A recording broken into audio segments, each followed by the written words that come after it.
Megastar Chiranjeevi 150వ చిత్రం ఖైదీ number 150 ప్రపంచవ్యాప్తంగా విడుదలై అన్ని కేంద్రాల్లోనూ దుమ్ము రేపుతున్నదన్న విషయం అందరికీ తెలిసినదే. ఈ నెల 7వ తారీఖు ఈ సినిమా ప్రీ రిలీజ్ ఫంక్షన్ గుంటూరులో అంగరంగ వైభవంగా జరిగింది. ఈ ఫంక్షన్కి పవర్ స్టార్ పవన్ కళ్యాణ్ రాకపోవడంతో అంతటా పవన్ పై విమర్శలు తలెత్తాయి. పవర్ స్టార్ అభిమానులు కూడా కాస్త నిరాశకు గురయ్యారు. ఫంక్షన్లో పవర్ స్టార్ అని నినాదాలు కూడా చేశారు. కానీ ఫంక్షన్ స్టార్ట్ కాకముందే పవన్ తన ట్విట్టర్ అకౌంట్ ద్వారా చిత్ర యూనిట్కి, అన్నయ్య చిరంజీవికి, నిర్మాత రామ్ చరణ్కి బెస్ట్ విషెస్ తెలిపారు. అయితే మీడియాలో మాత్రం పవన్ రాకపోవడానికి కారణాలంటూ రకరకాల కథనాలు ప్రచారం చేశారు. ఇక సోషల్ మీడియా సంగతి సరే.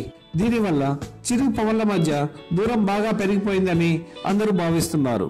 ఈ నేపథ్యంలో చరణ్ ఆ వార్తలను ఖండించాడు. అసలు ఫంక్షన్ ఇంత గ్రాండ్ గా సక్సెస్ కావటానికి బాబాయి పవన్ కళ్యాణే కారణం అని చెప్పి అందరికీ షాక్ ఇచ్చాడు.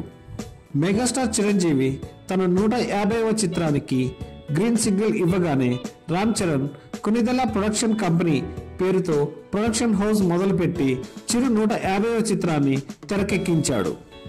అనుకున్న దానికంటే సినిమా బాగా తీయగలిగాడు. కానీ సినిమా రిలీజ్ టైంలో థియేటర్ కష్టాలు మొదలయ్యాయి. ఈ నేపథ్యంలో చరణ్ అనుభవం సరిపోలేదట. దీనితో చరణ్ ఉక్కిరి బిక్కిరి అయిపోతున్న సమయంలో రంగంలోకి దిగాడట పవర్ స్టార్. పవన్ తన సన్నిహితుడైన శరత్ మరార్తో కలిసి సీన్ మొత్తం మార్చేశాడట. డిస్ట్రిబ్యూషన్ విషయంలో చరణ్ ఇబ్బందులు ఎదుర్కొంటున్నాడని, నువ్వు వెళ్ళి ఆ పనులు చూసుకోమని పవన్ శరత్ మరార్ను పంపించాడట.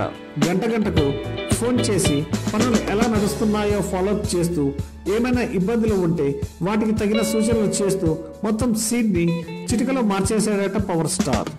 అంతలా బాబాయి ఈ ఫంక్షన్ కోసం మరియు సినిమా కోసం టెన్షన్ పడ్డాడని చెప్పుకొచ్చాడు చరణ్.